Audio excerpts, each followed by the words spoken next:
Jana, can you hear me? Jana, can you hear me?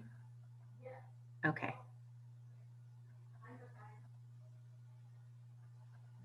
Yes, I can hear you. Okay.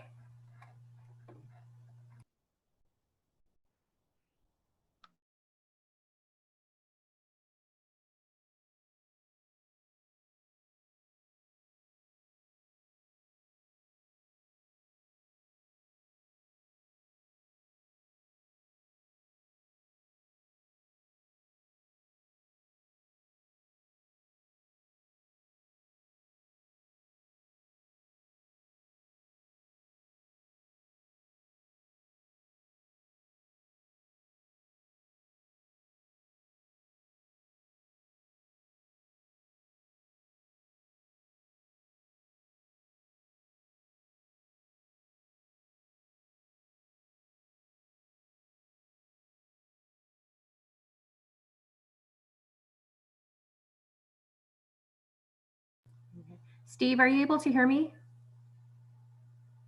Yeah, I'm good. I can hear you. Can you hear me? Oh, I can hear you. Okay, perfect. I'm just testing it out with some of you guys. You can hear me? Everything's good? Yep. All right, perfect.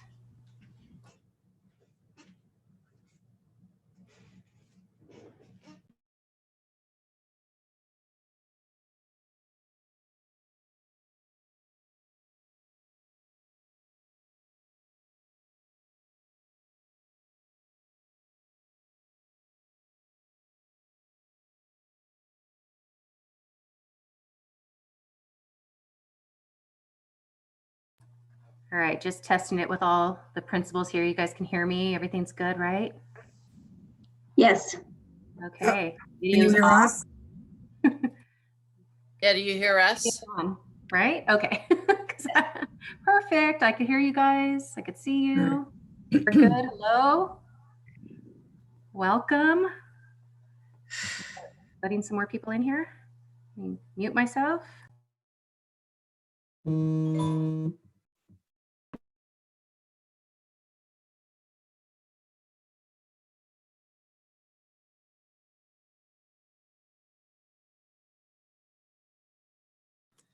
Can you guys hear me?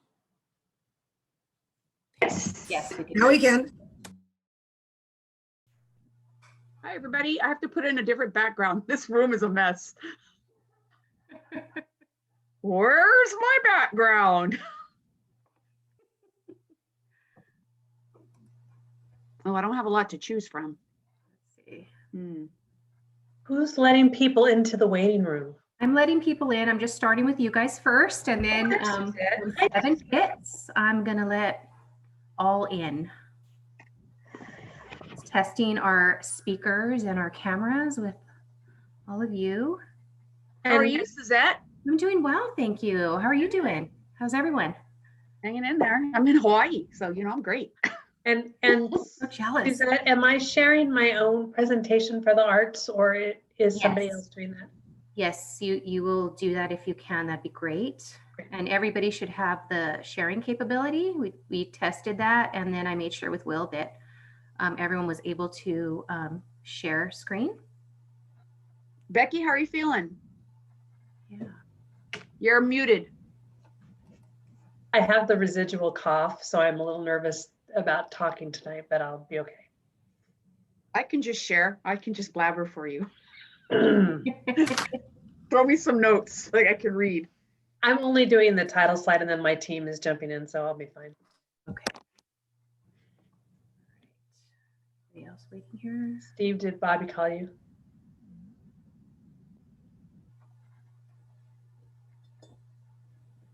He's in denial. Sarah, where are you? Wait, what's Bobby in denial about? I'm at home in my home office. Oh, nice. We'll talk separately. I don't want to talk about it in front just in case, but I'll text you, Karen. Yes. Okay. Cheryl's talking, but nobody can hear her. Cheryl, you're muted. And that's how it's going to go tonight, too. You can just wrap it up and say, That's all, folks. I think I can unmute you. I think. I'm not sure if someone looks like they're talking with the. I've been looking at my phone too much and I can't see. Oh, 1 minute, and I'll start letting everyone in right now.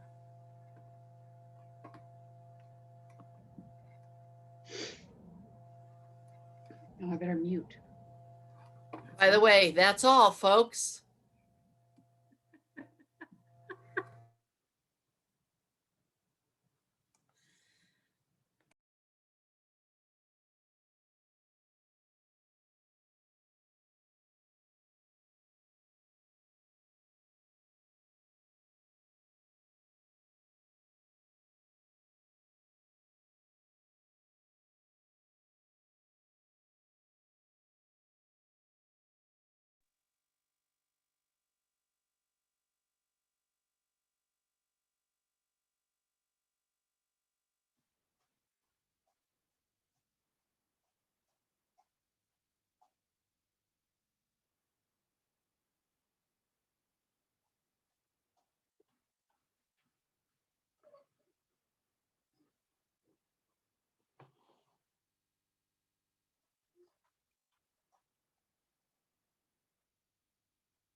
Hey, I wanted to ask you, my volume's all messed up now when I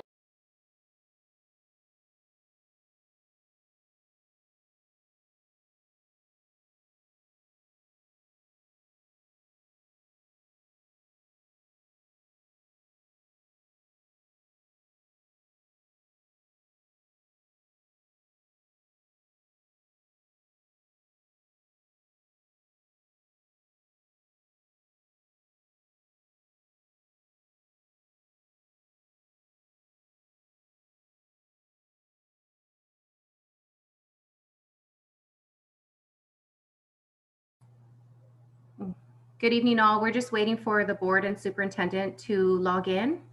Just thank you for your patience.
Good evening. Again, I just want to say thank you for your patience. We're just waiting on our Board of Trustees and some of our cabinet members. Thank you for your patience.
No, don't.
Good evening, everyone. I just want to come on and say that we are waiting still on a few people here before we can start our meeting.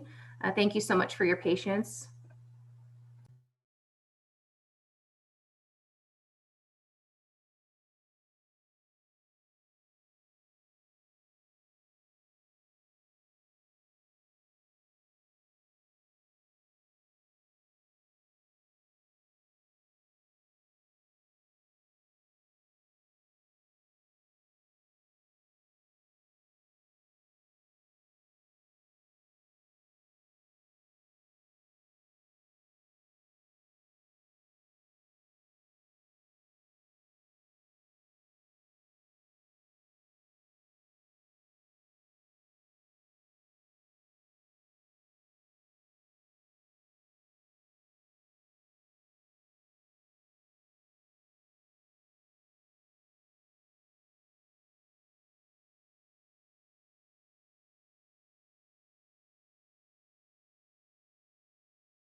Hello, everybody. Welcome. We apologize for being tardy. Our closed session ran over a little bit. So thank you all for being here tonight. I would like to remind all of our guests, first, a welcome to you all. I'm 128 of you right now on my Zoom, but if you would please turn your cameras off because it takes up the bandwidth and some of us are already having some issues. Thank you.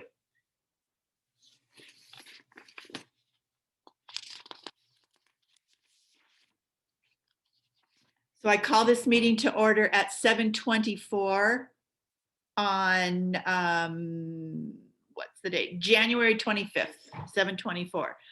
Could I also, Trustee Board, get somebody to share the agenda? Jana or Will, please share the agenda. Okay. I think that's how we normally do it, so everybody could see it as we go. Okay, if you would please join me in the Pledge of Allegiance. I pledge allegiance to the flag of the United States of America and to the republic for which it stands, one nation, under God, for all.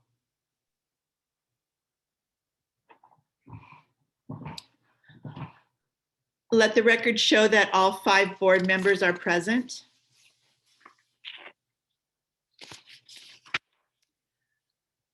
And I need to have an adoption of the agenda, please. Can I get a motion? So moved, Trustee Merkley. Second, Dr. Fernando. Thank you. And just to remind everyone, the laws state now that we must do a roll call for votes. So I will ask Mrs. Merkley. Aye. Dr. Fernando. Aye. Mr. Ellenson. Aye. Mrs. Reuter. Aye. And myself is aye as well. It's unanimous. The agenda is approved. A report of action taken in closed session. I am pleased to announce that the Board of Education in closed session has appointed Mrs. Alexis Thrower to be the new Director of Communications, Community Engagement, and Partnership Development. Mrs. Thrower's employment will begin March 1st, 2021, and will be placed on step 6 of the classified management schedule for the position of Director of Communications, Community Engagement, and Partnership Development. The roll call vote was unanimous with all board members present. Recognition section. Dr. De Leon. Hello, everybody. This is my favorite time of every meeting is to recognize our wonderful staff and students. So tonight, I believe the first recognition on the agenda is one for Stanton and Sandberg. So Dr. Kelson is going to present this recognition. Thank you, Dr. De Leon, our trustees, esteemed community members, and cabinet colleagues. I am pleased this evening to recognize Stanton Elementary School and Sandberg Middle School as honor roll schools. In short, this indicates that students attending these schools are performing above national and state averages, doing very well and beating the odds that many students who attend schools with a large number of students potentially facing economic challenges might not be able to do.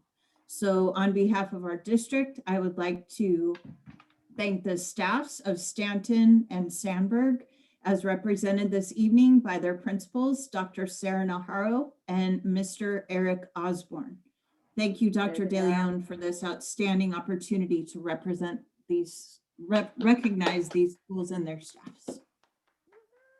Thank you so much to the staff and students and families and administration of those two wonderful schools. Thank you so much. What an honor. Thank you. Okay. Dr. De Leon, would you like to continue with Hometown Heroes? Yes. At this time, it gives me a great pleasure to introduce two wonderful members of our community who have selected 3 of our amazing employees who happen to live and work in Glendora as our hometown heroes. So here with us tonight to present are Mayor Michael Alalos and President of our Glendora Rotary, Dennis Franklin. Gentlemen. Thank you, Dr. Leon. Well, it's a privilege to be here today. Thank you for having us. I'm Dennis Franklin. I'm the president of the Rotary Club of Glendora this year. And as most of you know, our club is all about serving the community. And over this last year, of course, one of the big focuses that we've had is on areas that have been hit by the pandemic. And although Rotary plays a small part in meeting some of the needs, the truth is the majority of the work is done by ordinary people who do extraordinary things. They step into the gap. And what we've been doing is calling these people our hometown heroes. You can see my fancy sign that I have in the background here. You know, these are people, the hometown heroes, that allow us to have food on our tables, provide our health care, care for our property, our finances, and of course, care for and educate our children, which is the reason I'm here tonight. Without these people doing these things, the community would basically fall apart. And the hometown heroes, they show up, they continue to do their job, sometimes at their own risk. They certainly have to figure out all the new things that are going on, the rules that constantly seem to change. And what we've done, like Dr. Leon have said, we have picked 3 people to represent the entire Glendora Unified School District. And these people are examples of what I'm talking about. Dion Kerr, Lucia Fernandez, and Eric Osborne are the people that we'll be honoring today. And really, again, they're representative of the entire district and what everybody on this call is doing in our town. Mayor Alalos and I are here tonight to recognize and thank him. And, you know, we understand that you put in extra hours, that you've reinvented things. And our goal tonight, again, is to let you know that really you're hometown heroes. And we appreciate it. And we wanted to say thank you for what you've done. So with that said, before turning it over to Mayor Michael Alalos, on behalf of Rotary and all the other service clubs in Glendora, and on behalf of the neighbors that you serve, I just want to say thank you, thank you, thank you for everything you've done. So with that, Mike, I'll turn it over to you, sir.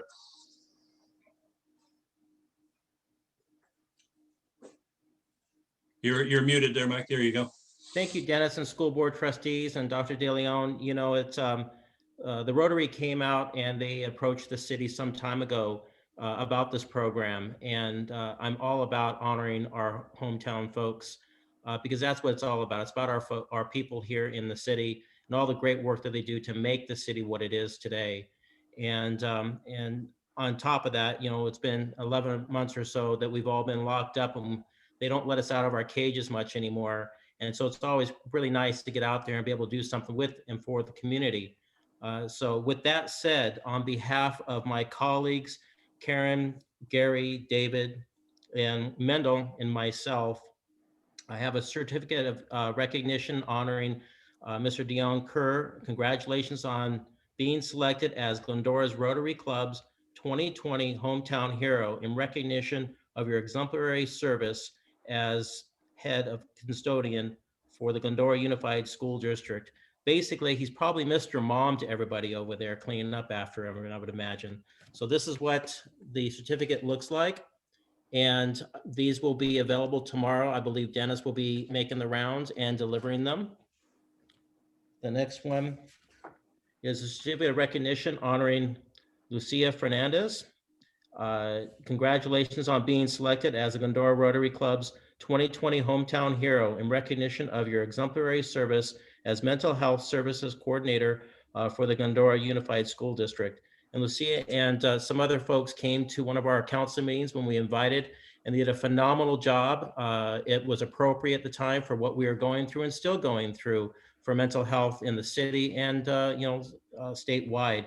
But they're doing a phenomenal job, and we definitely need their services more now than ever before. And Mr. Eric Osborne, certificate of recognition honoring Mr. Eric Osborne. Congratulations on being selected as Glendora's Rotary Club's 2020 Hometown Hero in recognition of your exemplary service as Sandberg Middle School's principal for Glendora Unified School District. Eric is everywhere. He's just amazing. What he does it with a smile and so much energy and things of that nature. It's such a delight to be around Eric. We spent some time with him with the MOCA folks when we had our celebration almost a couple of years, year and a half ago. You have a great group of folks over there working for the school district. And again, this is what makes Glendora, Glendora. It's just an amazing situation that we have here. We have an amazing school district. So with that, they will also get this handsome Mayor's Challenge coin for each one of them. And on the back of it, it happens to have the colleagues that I'm currently serving with, and also something from the Glendora Signal in 1888, which they can read when they see this, the little promo there about our past history and how strong we are in our future moving going forward. But thank you so very much. And thank you for the Rotary Club for setting this up. I know you're the first of many more to come within our city. And I just love what they've done. This is wonderful going forward. Thank you, Mayor Alalos. We appreciate it. And we appreciate everything you've done as well, sir. You've been great, really supportive. Absolutely. Everyone's part of the family. There you go. Dr. DeLeon, we have, I know we got started a little bit late today. Do we have time for them to say a few words, or should we move ahead with things? Or we do have time. I was wondering if you would want me to read the nomination and why they were selected, or before we have them speak. Yeah, so that'd be great. I think you all need to hear what was said about them, and I know all of this to be true. And then we'll give them each an opportunity to say a few words. So the first one, our classified employee, Dion Kerr, our GHS head custodian. And this is what his nomination says. Throughout the pandemic, Dion has worked tirelessly to make sure the GHS campus stays safe and in top shape. He is there for whatever is needed and is solution oriented, which allowed us to bring back athletes, performing arts, and some of our most at-risk students. GHS would not be GHS without Dion Kerr. Congratulations. Dion, would you like to say a few words?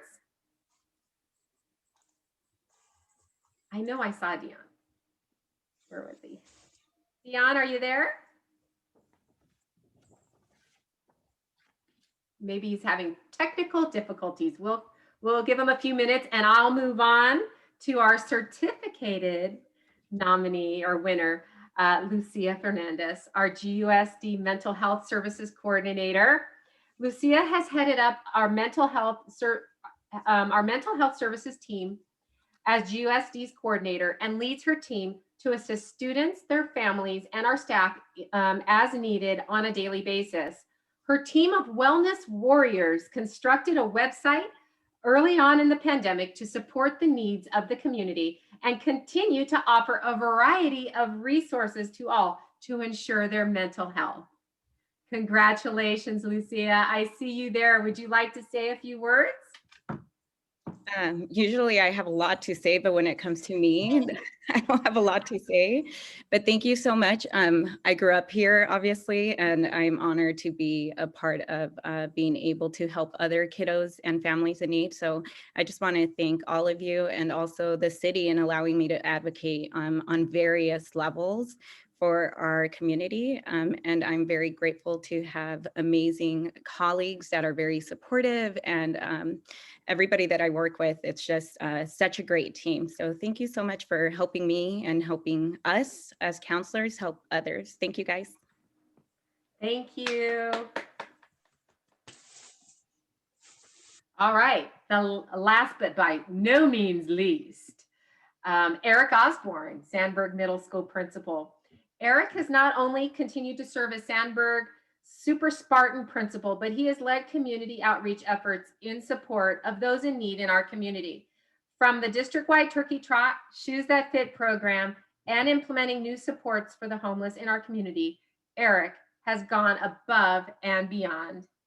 Thank you, Eric. Would you like to say a few words? Yes, thank you so much. I'm quite overwhelmed. It's quite an honor. And, you know, it is such a privilege and honor to serve our students and our families. And like Lucia said, and as Mayor Alois said, what makes Glendora special is we have such a sense of family and community. And, you know, this work certainly isn't my doing. It is the results of strong teamwork. And so I'd like to thank my Sandberg family. They are amazing. And the district as a whole, we have such a good sense of teamwork in the district, and so many partners that I rely on, and we rely on one another. I'm just incredibly grateful for the teamwork and the culture that we have in the district. And so thank you, Mr. Franklin and the Rotarians. Thank you so much. You guys do so much for our community and supporting our teachers through mini grants and our students with recognition opportunities. Thank you so much for providing those opportunities for the district. And Mayor Alois, thanks. I appreciate your kind words, and I had a lot of fun with you a couple years ago on that MOCA trip. So thank you again for this honor. And Board of Trustees and Dr. De Leon, thank you so much for entrusting me in this position and for giving me opportunities to serve our students. I greatly appreciate you very much. And thank you so much. I really appreciate it. Congratulations, Eric. Thank you, Eric. Thank Great job. Lucia, Dion, thank you so much. You really are heroes, and you represent an entire district full of heroes. So thank you so much. Board, would you like to comment on the first two?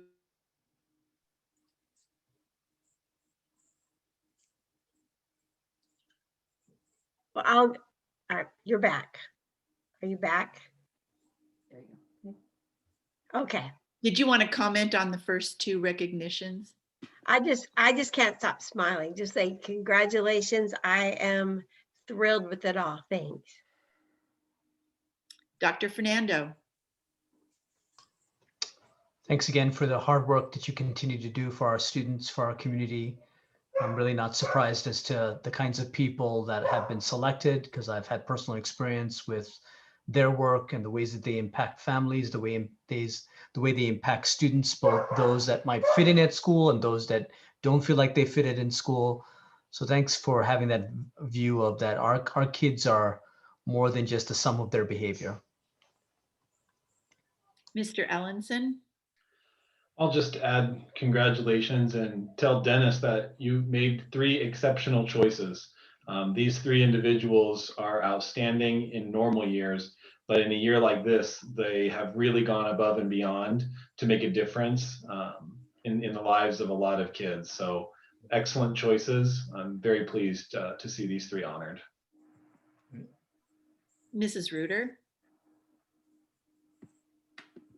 I would just like to offer my congratulations to both Dr. Naharro and Mr. Osborne for all the hard work that goes into getting the recognition of the honor roll schools here in California, and to your staff for the continuous hard work. That's a real accomplishment, supporting your kiddos that way, and echo all of my colleagues' sentiments about Mr. Kerr, Mrs. Hernandez, and Mr. Osborne. You did pick 3 of the best, representing all the heroes here in Glendora. Thank you very much. I add my congratulations as well to Dr. Naharro and Mr. Osborne, because, you know, making connections with kids is a big, huge piece to getting them to perform and getting them to concentrate on learning. And that's to be congratulated in you as well. And Mr. Franklin, Mayor Alamos, thank you so much for thinking of our staff, especially during this time. It has been amazing, the things that these folks have accomplished along with their colleagues as well. We appreciate the notoriety and the awards for them. Thank you so much. You're welcome. Thank Very you. much for having us. I think Virginia said she saw Dion come on. Dion, are you here? Are you in the meeting?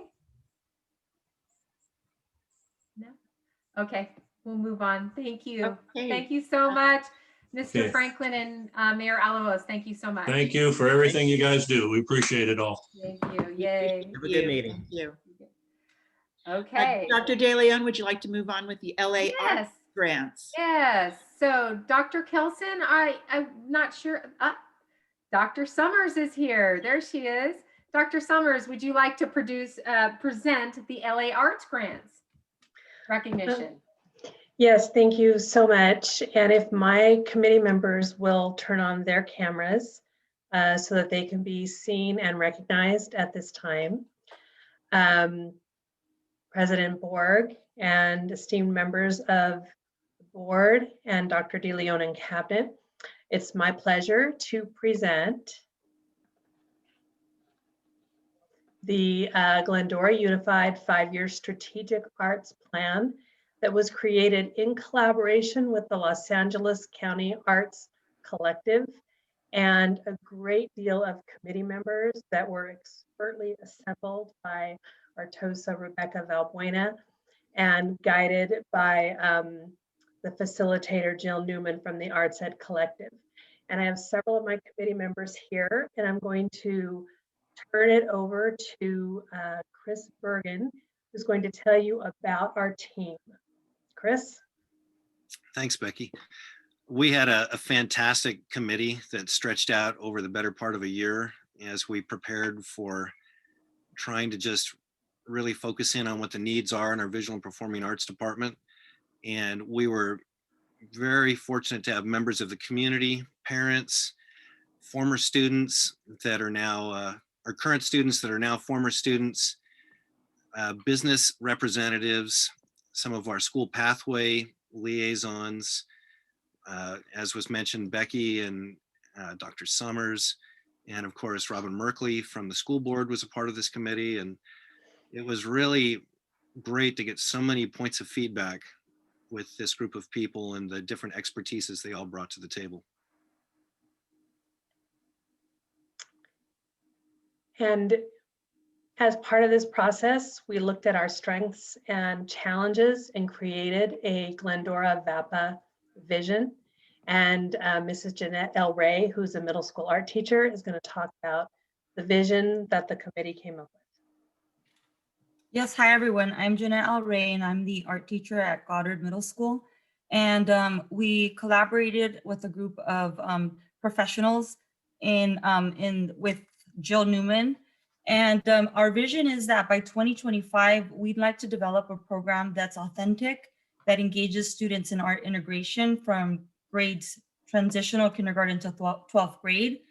We'd like to have qualified specialized VAPA teachers in the program with a dedicated and discrete VAPA program for the elementary schools that is inclusive and multifaceted.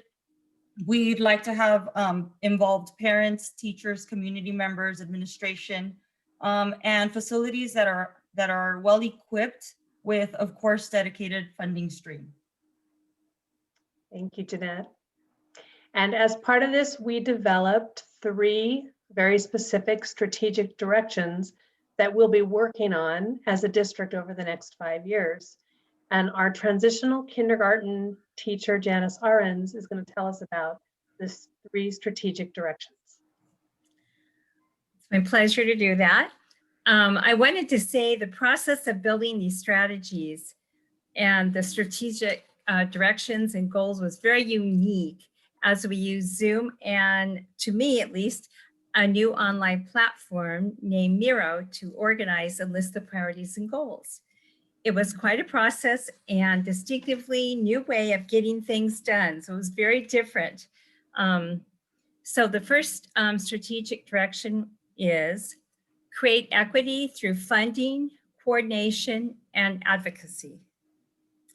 And the second one is strengthen curriculum through professional development and vertical articulation via collaboration. And then number 3 is to develop the student's identity as artists through robust and relevant visual arts and performing arts, TK through 12 experience and education. Thank you. Each one of these has goals and actions and benchmarks to go along with. And again, this is a 5-year plan that we're bringing forth as an action item tonight to ask you to approve. And if you do, if we have an approved and adopted plan, we'll be able to accept arts grant money from the Los Angeles County Arts and Culture. So because you saw our beautiful and very unique and well-rounded team, I would like to invite just a couple of team members to speak. And I would start with Priti Patel, who's representing our parent and foundation, and just to talk a little bit about her experience on the team. Hi, everyone. Thank you for inviting me to speak a little bit about the significance of an art program. I'm sure a lot of us, know it, but I'm going to try to, express it as best possible. I feel I'm both sides. I'm here as a parent of 2 small school-age children, as well as the executive director of the foundation, the Glendora Education Foundation. And I know the foundation has supported arts and music programs in the past, and and I think the biggest portion of that is because of it benefiting all students. And I think that that's a huge part of why the foundation finds it so important, because it's something that can go across the board for anyone. But as a parent, I was thinking about it, and I said, what are some reasons that I would want my kids and my friends' kids, my community, to be involved in art programs? And the potential to improve our students' concentration and memory skills, critical thinking skills, decision-making skills, all that is part of being in an art program. You get all those skills, as well as what I thought was very interesting, especially in our current times, is using art programs to help with mental health. Students, there have been studies where students have improved self-esteem and social skills through art programs. So I feel like all in all, it's just a solid groundwork for our students and their educational, emotional, social, and obviously creative development. So I definitely am a strong advocate for it, and I look forward. I hopefully look forward to our district adapting this. Thank you. And then we're going to hear from who are now alumni students. They were current students when we started with our planning process. And we'll start with Leah Croft, and she's going to talk a little bit about her education in the arts in Glendora and her support of this plan. Hi, I'm Leah Croft. I guess we can start with the fact that my experience through this education through Glendora was very limited. I never did any art classes in middle school, but I did in high school, and I did do a lot of musical classes. And I just wanted to say that I support this plan so much because I was the kind of student who needed art to be relevant in the learning aspect of things. So, and having those things really did help. And so I'm supportive of this so other students can learn the same, kind of learn in a good way and keep continuing to learn better and things like that. Thank you, Leah. And we also have Leah Emmanuelli.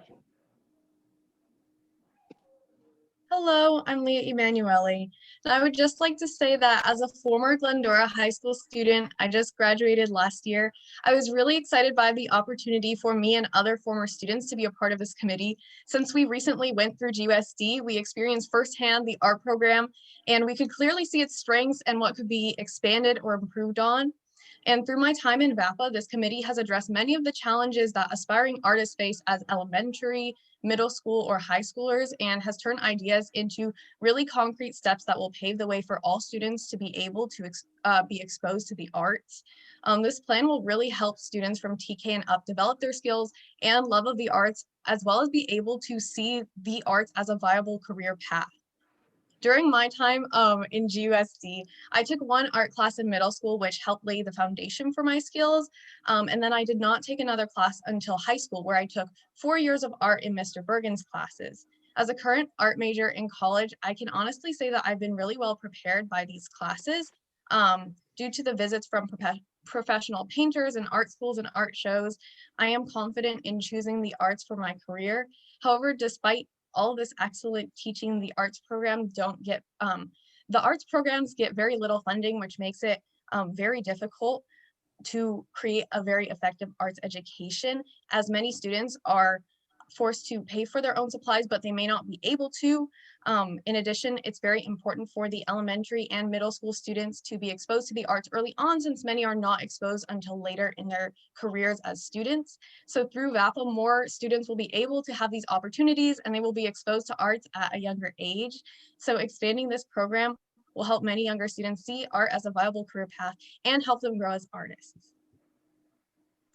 Thank you. So board members and Dr. DeLeon, you could clearly see why these students were such an important voice on our team, as well as the teachers, parents, community members, administrators, and all the others that we had on our team. So we submit this to you for your adoption and approval, which will come up later on the agenda. And if anyone has any comments or questions, we can respond now, or you can save those till later. Mrs. Merkley. I am so excited. I was so grateful that I got to be on this committee. I learned so much about the arts, about the importance of arts that I never really understood. I learned that it's part of the core curriculum. It should be in the LCAP. There's just so much involved, and it's not just the visual arts, it's performing arts. I think about my kids, the teachers in elementary school who were starting to teach art, and then, we had to all teach to the test. We had all these other things that pretty soon art was pushed out. And it's sad. I think about how much music has meant to my children. 5 played the piano, took lessons, and okay, so only one did really well, but they all, my oldest daughter is in special ed, and math was very difficult for her, but because of piano, I think it improved her. She learned, I know a school psychologist said that, oh no, she can't read music, but she did. And I know that it changed her life, that it made such a difference. And so I am now an advocate. I am so excited, so grateful that Becky Summers asked me to be on this committee. And I'm excited just to see where this goes and to see us in 5 years. Dr. Fernando. Just that, the performing arts have had a major impact on myself, but major impact on many of the kids. I mean, it's just always wonderful to go to the Ross Festival and to see the impact of how that, not just, at a elementary school level, but to see it all the way to, chamber orchestra, for example. and then the power of our band program, which is one of the hallmarks of Glendora. I just think it really creates a well-rounded individual. It gives people different kinds of skills, it expands and creates new pathways in the brain, as we know. And so just a wonderful opportunity for us to expand the capacity of our children. So thanks so much for this. Mr. Ellenson. I want to thank everyone who was a part of making this happen.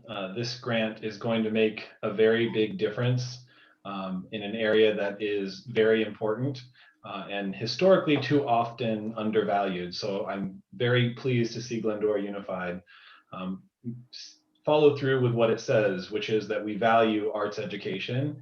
And this grant will help make that happen. So thank you, Dr. Summers, for convening the group and producing this output. I look forward to supporting it.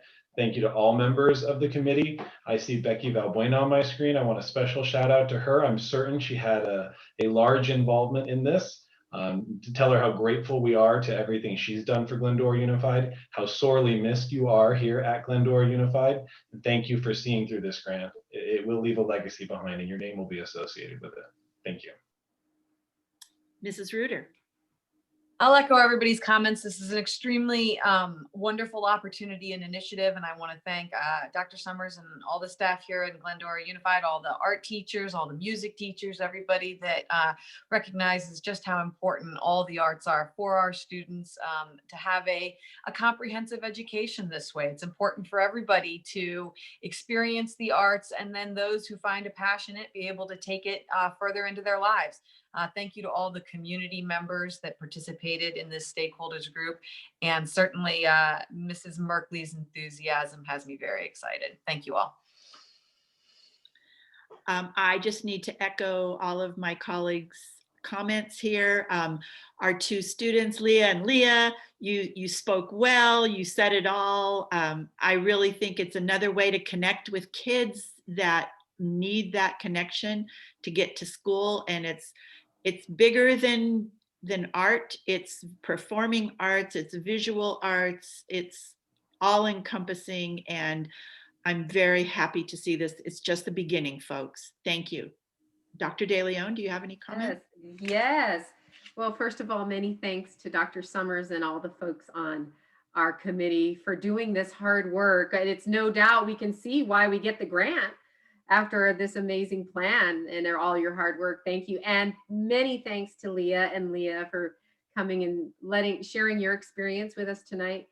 We can never forget how important the arts are for our students as a way of expression, but also to reinforce all of the things that they learn in the core content as well. So thank you again so much for your hard work, and thanks for the presentation tonight. Great job. Thank you. Thank you. Okay, we're going to move on to one more recognition. Dr. De Leon. Yes. At this time, I'd like to call on Dr. Moira Murabito, who has a presentation for us. Dr. Murabito is the superintendent of East San Gabriel Valley, ROP. Hello, Dr. Murabito. Good evening, and thank you, Dr. De Leon and Cabinet and Board of Trustees and everybody in attendance. I cannot tell you how special it is for me to be here and see so many familiar faces. I miss Glendora so much, and I'm just so privileged to be here. As some of you may or may not know, the East San Gabriel Valley ROP has been through tremendous transformation and change over the last 2 years. And one person who is especially responsible for leading this change is Mr. Corey Ellenson, and he has been serving an unprecedented 2-year term as our president. So I put together some comments, and I have some other comments from other board members from the ROP as well. So I will go on with the recognition of Mr. Ellenson. And when Mr. Ellenson became president of our ROP board, he led the board and developed strategies and implemented accountability measures, which had not been in place before, in order to get a clear and honest picture of the state of our organization as it stood. And he helped the board to recognize that the previous administrators, through lack of oversight and accountability, had left the ROP vulnerable and at risk in many areas. So Mr. Ellenson, with the support and collaboration of the board, would not let this ROP fail, and they led the charge to reform the ROP. This new approach in board leadership was welcomed and appreciated by all the departments. The East San Gabriel Valley ROP team knew that with Corey's leadership, things were going to be different and the tide was starting to turn. When I came on board as superintendent almost 8 months ago, I knew that there was so much work to be done. But I also knew that I had the support and the backing of the board, led by Corey, to make all of these tough decisions necessary to bring the past mistakes and issues to light and to finally fix them. The task of the reformation of the ROP is quite a vast undertaking, and we could not do it without the support of a strong board. My team and I are so excited to do this work, and we're glad that Mr. Ellenson and the board believed enough in our organization to transform it and give us the chance. When other ROP board members heard that I was coming here to recognize Corey for his service as president, I received numerous emails with comments that they really wanted to be included in this presentation. So I've chosen a few here. From Christina Lucero, who is currently president of Baldwin Park Unified School District Board, and she is also our board member. She says, I didn't know Corey prior to working with him on the ROP board. The person I have come to know is someone who truly looks for transparency, integrity, and equity for everyone involved. Corey seeks the best solution in any given situation and has, during his tenure as president of the ROP, brought a much needed clarity, structure, and organization that was missing. He led ROP to a stronger and better place. Helen Hall, who has served for over 30 years on her own board at Walnut Valley and over 20 years on our board, says this: Corey is one of the most hardworking board members I have worked with in my 33 years as a board member. If it had not been for Corey's hard work and knowledge, we would not have the quality ROP we have today. Martin Luther King said, and I quote, "The ultimate measure of a man is not where he stands in moments of comfort and convenience, but where he stands in times of challenge and controversy."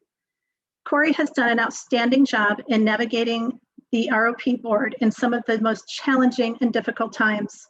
He is someone who takes his job very seriously, but also shows compassion when needed. And finally, our current board president, who just took over for Corey, Eileen Miranda Jimenez, starts with a quote from Jim Rohn. "The challenge of leadership is to be strong, but not rude, be kind, but not weak, be bold, but not bully, be thoughtful, but not lazy, be humble, but not timid, be proud, but not arrogant, have humor, but without folly." Mr. Corey Ellenson's leadership style is the full embodiment of that quote. His extraordinary leadership was key to uncovering discrepancies in both accounting and policy in the management by prior superintendents of the ROP. As president, he charted the course to lead the ROP through the difficult task of reorganization to create a lean, mean, but highly efficient machine.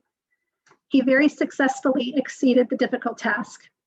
The board had such strong confidence in his ability that he was elected to 2 years in a row to serve as president. Both myself and the board are deeply grateful to Mr. Ellenson for his dedicated leadership, and I proudly stand with Dr. Mirabito in appreciation of Mr. Ellenson and his extraordinary leadership. So, Mr. Ellenson, you can see that we are beyond proud and grateful that you cared enough about the mission of East San Gabriel Valley ROP to stick with us through the ugly and difficult work of reform. Because of your dedication, we are looking at increased services to our districts, increased equity to our districts, increased programming for our students, and transparency and accountability in all areas of this organization. So thank you for your service, and I would like to now virtually present you with a plaque that you might have there in appreciation for all of your leadership as president. Thank you for this opportunity, Dr. DeLeon. Thank you so much. Thank you. Well, I will start with, again, Robin Merkley. You have a comment? Well, mainly just way to go, Corey. You're just a great man, and I would vote for you for president if you decide to run. Thank you, Robin. Dr. Fernando. There's some people that like to run away from problems because it's too big. Corey's the type of person that runs to problems because they're big, and he handles them with class, with integrity, with such nuance. I think one of Corey's strengths is that he brings people around him that may disagree with him because that makes him a better person. And I think I see that in his leadership. I've seen that in Glendora. I'm sure that Dr. Morabito has seen that at the ROP. So again, congratulations, well-deserved. I know how hard you've worked in this position, and we're extremely proud of you.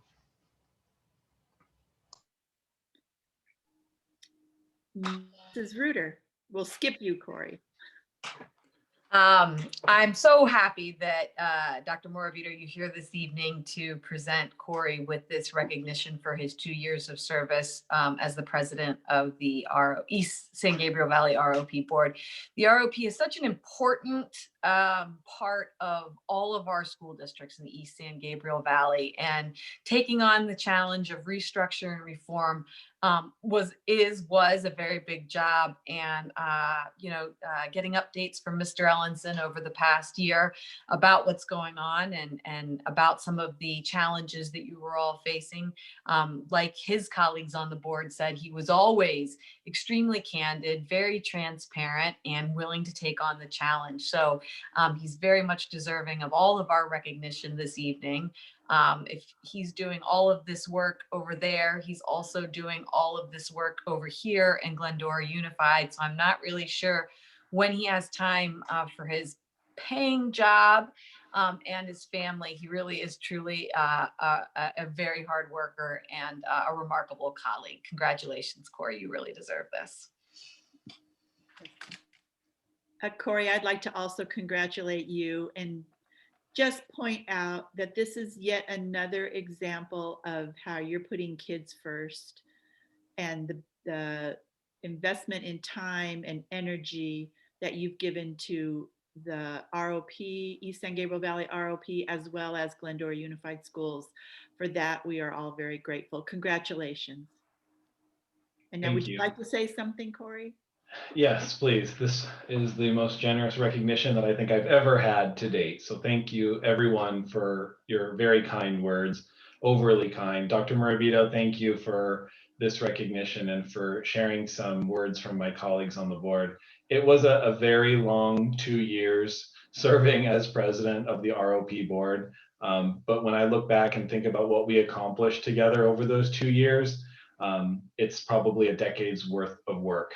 And when I was elected 7 years ago to be a board member, the first thing my constituency told me was how important it is that we have high quality career technical education. We talk about putting kids first. Well, 50% of every graduating senior class at Glendora High School is enrolled in a four-year university. 50% choose a community college. And how many of those kids that go to community college end up finding a career pathway that they pursue as their career? And I wanted to bring those career pathways down into our high schools and into even our middle schools. And you can't do that without a very strong and thriving ROP. And at the time, East San Gabriel Valley ROP was in need of some TLC.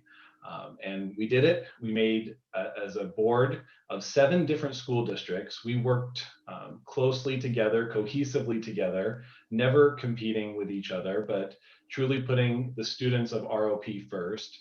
We made a lot of very difficult decisions. We spent a lot of hours and a lot of time doing that, but we are in a better place today because of it. And the future of the ROP is brighter than I think anyone ever anticipated that it would be. You are exactly the superintendent that we needed to lead the organization. And you have exactly the skill set that we need to do it. And I am, at one point when I was worried about the future existence of our ROP, I am now certain that this ROP is going to be the best regional occupation program in LA County and at some point the state of California and beyond, because every day something new happens and you're doing a lot of hard work for us. You knew it would be difficult, and you are enjoying that difficult work because you're uniquely qualified to do it. So thank you for doing it. And I'm very excited for what our community will see when we get these enhanced and improved pathways established for career technical education in Glendora Unified. And one of the things we did, Dr. Morabito, you didn't mention, we're moving the ROP to the city of Glendora very soon, so that our students and our community will have access to this district for after school courses, and eventually when we bring back our adult education program, for career training for adults as well. So lots of good things ahead, but thank you for the recognition. It was a long 2 years, but it was an honor to serve the president of that district and to work so well with my colleagues. So thank you. Dr. De Leon, did you? Yes, thank you so much. Thank you, Trustee Ellingson. Your commitment to students is absolutely remarkable. And I can tell you that the fruits of your labor are already being seen here in Glendora. We have already strengthened our connection and our ROP offerings. We are already expanding all of our career technical pathways here. And I mean, entering the realm of dual enrollment and all kinds of things we only dreamt of. So that has to do directly with your leadership. And so thank you again so much for taking on ROP and Glendora. And just another sign of your leadership is anybody, and your commitment is anybody who's willing to go to 2 sets of board meetings. You got my vote. So thank you, Trustee Ellingson. Really, we really do thank you for your leadership. What a great night to be able to recognize all these people that helped make Glendora what it is today. We're going to move forward now with our student board members report. I'm not sure who's here tonight, Nadia Bashir or Chloe Jameson. Good evening, Dr. De Leon and esteemed Hi, members. Chloe. Oh, hi. This evening, I will be giving the Goddard Middle School report and the first half of the Glendora High School report. So first, Goddard Middle School. Goddard ASB is continuing to host virtual games once a week at lunchtime. They also hosted a Minecraft tournament. This month's event for class competitions was Crazy Hair Day. November and December students of the month were treated by a visit by Mr. Zernikow. They were awarded a certificate and a plaque. Next is the Glendora High School report. Introducing Senior Days. Every month on the 21st, we will have something in store for the class of 2021. It could be an activity, event, a giveaway, a raffle, a recognition or gesture, and more. We are excited to ring in the new year by celebrating the class of 2021 on the 21st of each month. ASB Senior Raffle. This month, ASB is raffling off a mini Keurig and some mini Keurig K-Cups, which is perfect for a dorm room. All of the senior names will be automatically entered in the raffle, so each senior is eligible to win. 3 winners will be announced on video announcements on Wednesday, January 27th, and will also receive an email. Athletics information. Each sport was placed into a specific colored tier, which dictates what colored tier the county would have to be in for specific sport to be allowed to play. We plan to continue after school conditioning in compliance with county health orders in preparation for upcoming seasons. Homecoming Court. We are very excited to announce that we are officially holding a Homecoming Court nomination. Voting starts on Monday, February 1st at 7 a.m. and closes Wednesday, February 3rd at 2:45 p.m. Nominees will be revealed Monday, February 8th at 12 p.m. Students can vote by visiting glendora.votingforschools.com or by clicking on the link in the Glendora High School Instagram bio. Voting is open to all grades, so good luck, seniors. Good evening, Dr. De Leon and esteemed members of the school board. Tonight, I will be talking about student support at Glendora High School. So regarding academics, there are multiple ways for students to receive help. The best way is through office hours, which happen every day after lunch, and it's a great way for students to talk directly with teachers to ask questions and receive help on specific assignments. If you can't make it to office hours, tutor.com and brainpeas.com offer 24/7 free online tutoring. Tutor.com is available on students' Canvas pages for those who are in 9th and 10th grade, and brainpeas.com is available on the Glendora Public Library's website for 11th and 12th graders. And for parents who want to keep tabs on students' progress, you can download the Parent Canvas app to access your students' assignments. Regarding mental health resources, NAMI Healthy Minds meets every Wellness Wednesday, and it provides a great place for students to learn about mental health and to have a safe space where they feel supported. GUSD also offers the Glendora Healthy Minds program, which offers support groups and one-on-one therapeutic services to students at no cost through APU. This is a great resource for students who are understandably having a not so great time during the pandemic. And finally, on the Glendora Healthy Minds website, they offer free student yoga sessions every Wednesday, which is a great way for students to de-stress in a fun and engaging way. Thank you. Thank you, ladies, very much. I appreciate all of that information. Superintendent's report, Dr. De Leon. Thank you. First of all, thank you, Nadia and Chloe. Great report. I love the review of all the mental health services. That's wonderful. Thank you so much. So tonight, I just want to give everybody an update on where we are at returning to school. We plan to return very, very soon. And in our preparation for that, I'm very proud to say that we are a district, one of the few districts who is able to get on the Valencia Labs list. So we will tonight be approving a vendor for COVID testing. And we will be a testing site probably in the next week or so. So really thrilled about that, which gives an opportunity for employees and families to get tested. And then also we are pretty much through the process for becoming a vaccination point of distribution. We're technically pre-approved and just waiting for them to approve the prescribing doctor who is going to be helping us out. So I want to upfront thank Sonia, our district nurse, our entire team, our business services team, ed services team, all of our health technicians and school nurses who have been helping us with this process. But we are thrilled to be on the list of districts who will be hopefully becoming a vaccination POD very, very soon. And really at this point, Mr. Weinstein shared with me that he's getting calls from a lot of other districts about how we were able to do that and how we got on the Valencia list and how we were able to become a POD. And all I can say is that we have an incredible team who's always on the cutting edge. We are on the forefront of doing whatever we can to get kids back. I want everybody to know we want kids back. We want to be safe, but we want kids back. And so every time we have an opportunity to get out in front and be proactive, we are. And I can tell you, if you look around to other districts, they're looking to us about how we were able to do it. So we're really looking forward to that, because I'm going to just say, vaccinations is a game changer. If we can get our adults vaccinated, we can get our schools open and schools beyond elementary school. You know, we know that it's red tier right now before our secondaries can come back.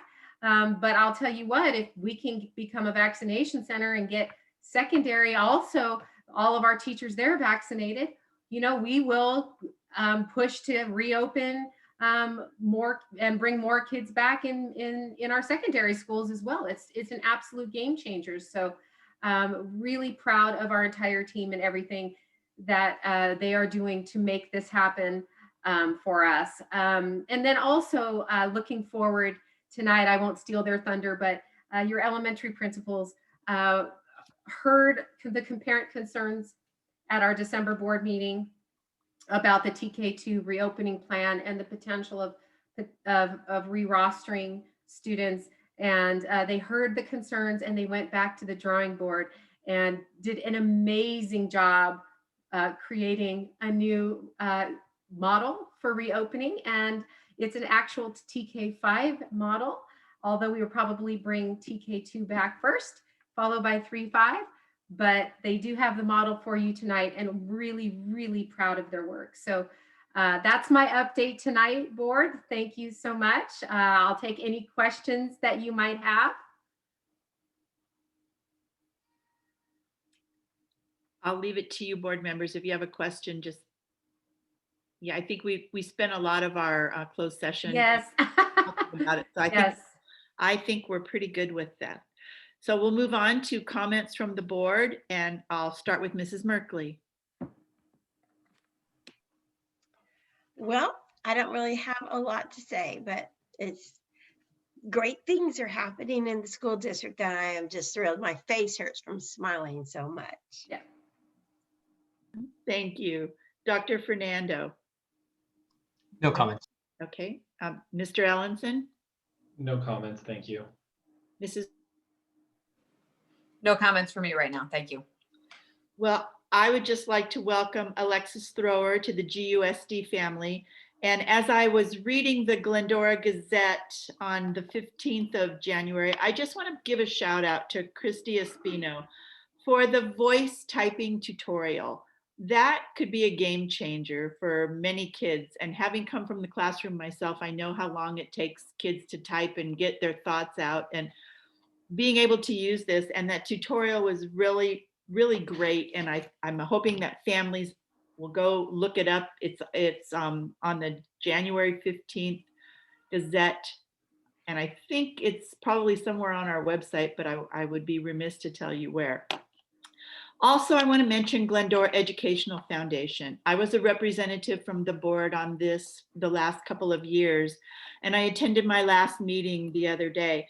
And I know that it's sometimes challenging to be able to donate to the many different needy places that are needing the donations nowadays, but most of us shop some way or another on Amazon, and it's very simple to go to smile.amazon.com and make Glendora Educational Foundation your philanthropic donation place. That portion of your purchases will go back to Glendora Ed Foundation.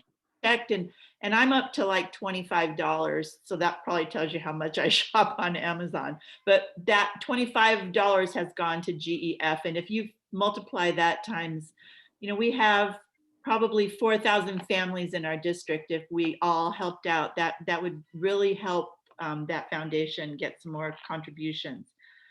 I also want to commend Dr. Summers on her professional development for all the staff members on February 8th. I read that in my weekly update today.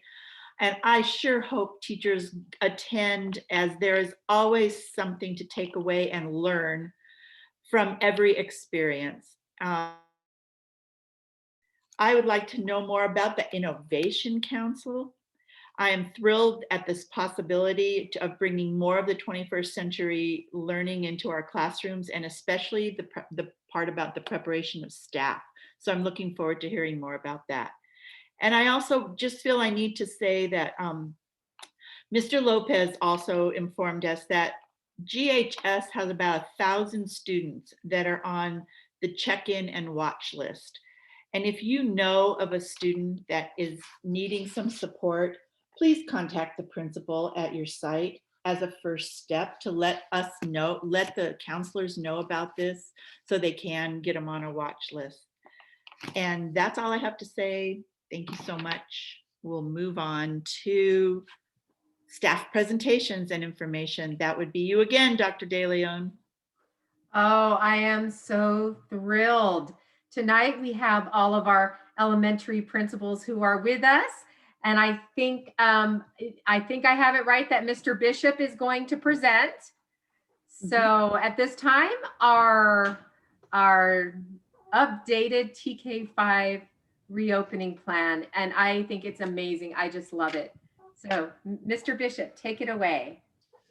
Actually, I want to start off. We're all going to present. I am the one that's presenting the slideshow at the beginning. But we'll start with Dr. Porcel. She's going to lead us off, and then we'll each take a turn. Wonderful. Thank you. All right. Well, good evening, Board President Zandra Borg, board members, Superintendent Dr. De Leon, and cabinet members. We are glad to be here tonight. Myself with my esteemed team, Mrs. Acevedo, Mr. Bishop, Dr. Bonner, and Dr. Najarro. We are here tonight to update the board on our proposed TK through 5th grade safe return to school plan. But first, I wanted to give you a little background behind our efforts in creating this plan. As a collaborative team, we took the feedback from our families, from our staff and trustees to develop a plan that did not require re-rostering of our students and kept intact their already established instructional programs and distance learning routines. The result was the flipped hybrid plan, which allows for maintaining core curriculum instructional time in the mornings with added in-person small group learning opportunities in the afternoon. Now, we did really have to go back to the drawing board in brainstorming ideas for developing this hybrid plan, considering the safety of our students and our staff, while also recognizing the diverse needs of our students. We worked collaboratively and creatively to think outside of the box and essentially to really redefine what hybrid learning could look like. We also examined the most effective instructional strategies for engaging small groups of students and discussed various ideas for the best use of this prime face-to-face time, like really honing in on differentiating instruction for our struggling learners, and also digging deeper into science exploration and experimentation. But equally important, this essential face-to-face time considers what is missing in our distance learning model, the socio-emotional relational component that is critical to student growth and development. Creating opportunities for students to resume some in-person interaction with peers and teachers is one way we can better address the socio-emotional aspect of teaching and learning. Now, we realized at the onset that seeking out teacher input and suggestions for improvement was essential in developing and executing an effective plan. We know that our elementary teachers are gifted when it comes to working with small groups of students, and we have heard some of their ideas for making the best use of this time, and they are both creative and engaging.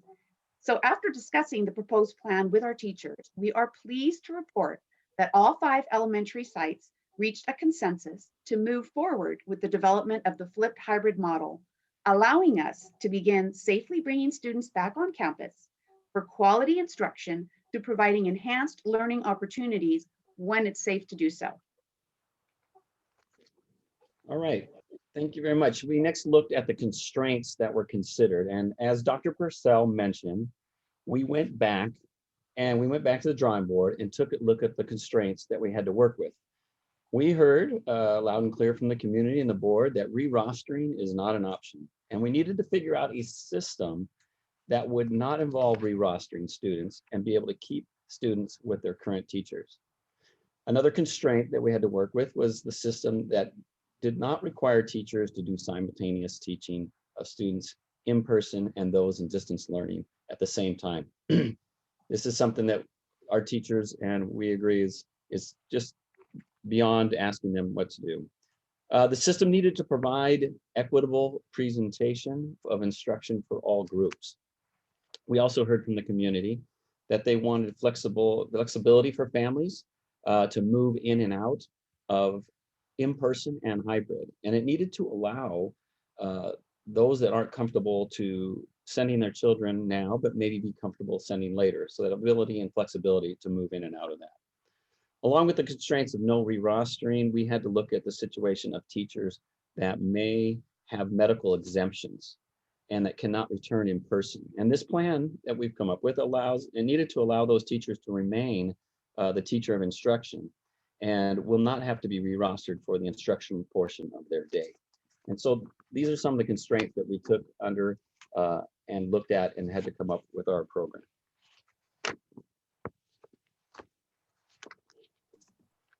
So I have the pleasure of sharing what that model looks like with you. We have broken down the next few slides for TKK, grades 1 through 3, and 4-5. So let me describe a little bit about what you're looking at because the picture doesn't do it justice. First of all, we know that this is the plan we are proposing when the LA County Department of Public Health and the California Department of Public Health determined through data that it is safe for us to open. And as my colleagues shared, this model really checks off all of those boxes, and let me explain how. As you can see, in the morning, and the models are very similar for TK through 5, but in this TKK model, you will see that all students participate in what their traditional remote learning that they're doing now, virtual live and independent time, maybe small group time. That stays pretty much the same. This allows for equitable access to curriculum and direct instruction for all groups of students.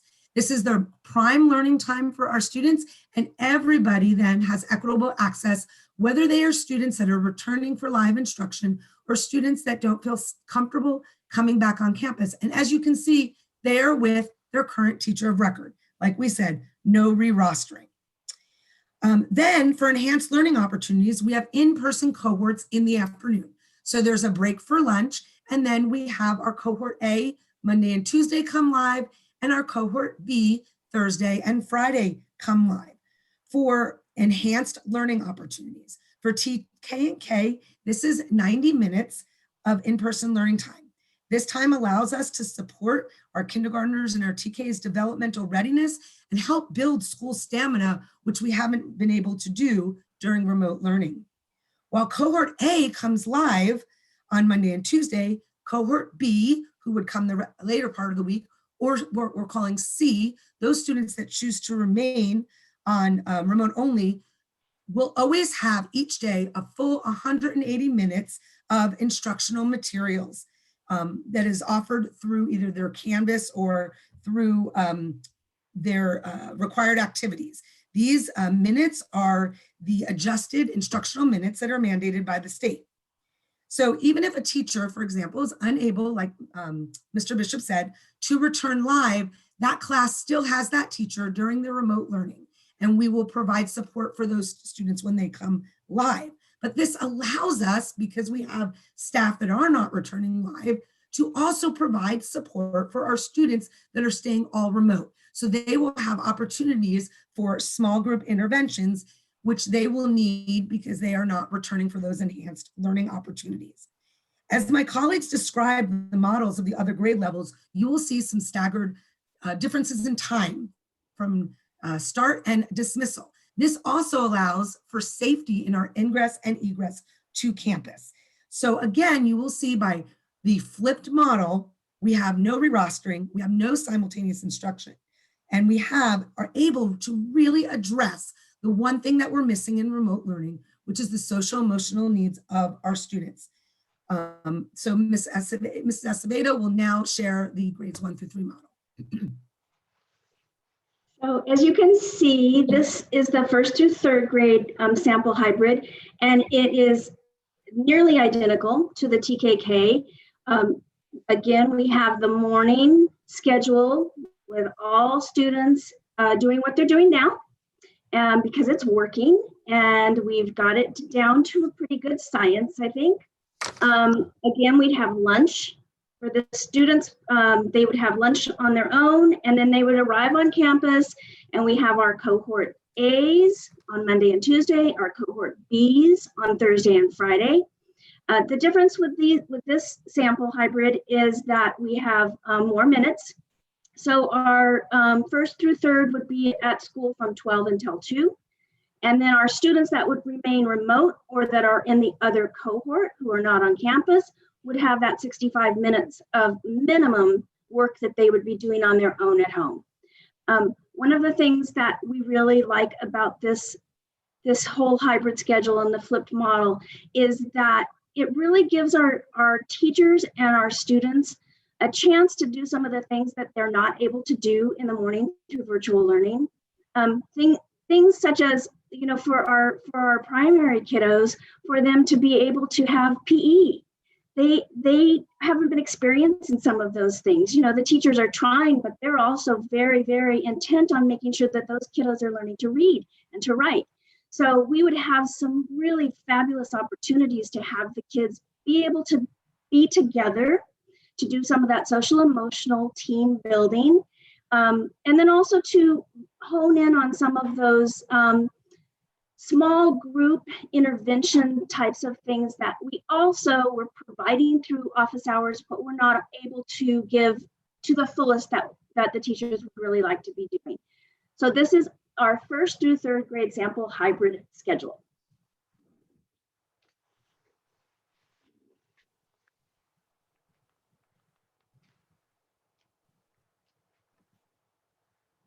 Dr. Bonner, you're muted.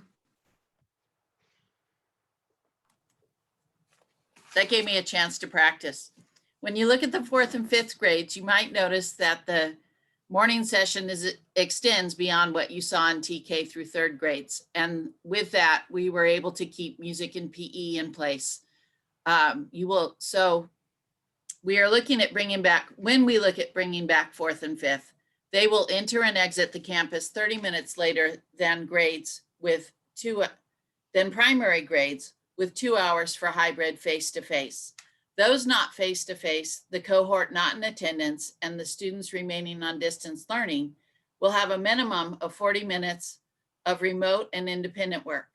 As stated earlier, PE and music needs to be remote to accommodate the restrictions that prohibit mixing cohorts. So by keeping that morning session longer, we were able to keep music and PE in place. We had to adjust it just minimally to make that accommodation. And that way everyone gets their PE and music in the morning during learning time. You might also be wondering or thinking about our most intensive needs students. And you will recall that our most intensive needs students returned to campus in October. In January, they went back on distance learning. When approved, they will again return to campus in the schedule that they had previously followed, as it worked well. And in keeping this schedule, it also reduces the number of people on campus when more students return. So you see that they'll be on campus from 8:15 until 11:15, 12:05, or 12:15, like they have previously been, and those dismissal times are dependent upon their grade levels. Wellness Wednesday will continue as it has for all students. But lastly, we are really looking forward to the opportunity to reinstill and build a comfort and appreciation for school when we have our students return in hybrid, to be phased in once it is deemed safe to do so by the LA County and California Departments of Health. All right, trustees, questions or comments? Mrs. Merkley? Well, you have been busy, and I think you've just created a perfect plan. I'm excited to see this in action. Thank you so much for working so hard together and taking everybody's counsel and coming up with a great plan. Appreciate it. Dr. Fernando? No comments. I just know that this kind of thing involves a lot of work, a lot of hours. And I know you packed it into a 20-minute presentation. So appreciate that, but it's a lot of work. So I appreciate the work that's been done by so many people. Mr. Allenson? Yeah, thank you to all 5 of you and everyone that you worked with. I know how much work you put into the first plan, and then to have to go back to the drawing board and do it again. It must have been quite the undertaking, but the result is worth it. The fact that you were able to address the 2 biggest concerns about re-rostering and simultaneous teaching, that's going to go a long way with everyone involved. So thank you for that creative solution. I think this plan does the best job it can under the circumstances, and you're maximizing the amount of in-person time. In an ideal world, we'd be back and all be healthy and safe. But in a hybrid model, to have as many times per week as we can. I know we can't do 4 days a week. The cleaning won't allow it between cohorts, so we have to do 2. Maximizing that time, but not detracting from the learning. I've had a lot of teachers that I've spoken to that were not thrilled about virtual learning at all in the beginning. And even they have said, but I've been doing it this long. I figured it out. Like, we're in a rhythm and a routine. Even though I don't really like it, I think it's more disruptive to keep going back and forth and to start over. So you've also preserved that. So the virtual learning that they've been doing for months now, they can continue and then add to it the in-person in the afternoon. So it's a very well put together plan, and I look forward to seeing it happen. It was a hard decision to delay the reopening under hybrid, but my gut told me that things would start getting better at the end of January. And as we all saw on the news today, it is starting to get better at the end of January. So my comment at the delay meeting was, I'd like to plan to go back as soon in February as possible. And I think we're there. I think you have put the plan together that we need. So Dr. De Leon, whatever we can do to find out, we have to wait for the numbers from California Department of Public Health to be met, but I think we're ready to go as soon as we have that. So thank you everyone for putting it together. Mrs. Reuter. Thank you very much. I've got two hats on this evening. One is the board member hat, where I echo all the comments of my colleagues. You guys really did address the concerns of families, the address of teachers, a really great solution to the two sort of biggest issues that we were seeing. But I know what's going to happen when I run into a TK2 parent or somebody at Vaughn's tomorrow. So I have a couple of logistical questions. If a teacher has a medical reason that they can't be in the classroom and do the face-to-face at this time, who is going to be with the kids when they come in the afternoon? I understand they don't get re-rostered and they'll be with them all morning, and that is really awesome. Who will be with them in the afternoon? We'll have a substitute for them in the afternoon. Okay. And that teacher will be doing some interventions with other students. So they'll be working simultaneously online, doing interventions with students in their own class while you have a substitute And not necessarily in their own class. It could be students from other grades. It could be students from their grade level, but it wouldn't just be their students. Okay, that makes sense. They'll be helping out anybody that way that are students that are needing help that way. Okay, that's great. When will families know which cohort they will be in so that they can start to plan for, say, additional childcare or rides or back and forth and figuring out their schedules? I think once we know that we have the go ahead to come, once after, I know we said February 1st, after February 1st, we'd be getting together and talking about what the numbers are. So shortly after that, all of us have already worked on cohorting our families, looking at siblings, making sure we're keeping our siblings in the same cohort, even looking at things like some of our special needs students, keeping them in the same cohort. So we've already done kind of the groundwork, the big work. And so sending out the letter, we even have a letter drafted. So we just need to go and then we're ready to go. So we'd be giving them maybe 2 weeks notice anyway. I'm just thinking about logistics for parents. I would say yes, definitely. I would think we would give them 2 weeks. I think we had said that once we decide to come back, we would have to give at least 2 weeks to get everything in place, make sure we have everybody, taken care of, all the technology taken care of, and definitely that the families know of the schedule. And we've worked out all the kinks with daycare and such. Okay, and then my final question is, we've got the third cohort, if you will, the cohort C, the families that aren't comfortable coming back to in-person at this point in time. So I think you may have answered the question when I asked about who would be with the kids in the afternoon if the teachers were not able to be in the classroom, but who would that cohort C get any additional help? Or, there's not an office hour necessarily anymore because you're going to have that afternoon in person. When or how will that cohort C student be able to engage with their teacher or not necessarily their teacher to be able to get any additional help that they might need? That's the effective use of the teacher that would be unable to return live. We would have a teacher for each campus that would be able to provide support for the students that are fully remote.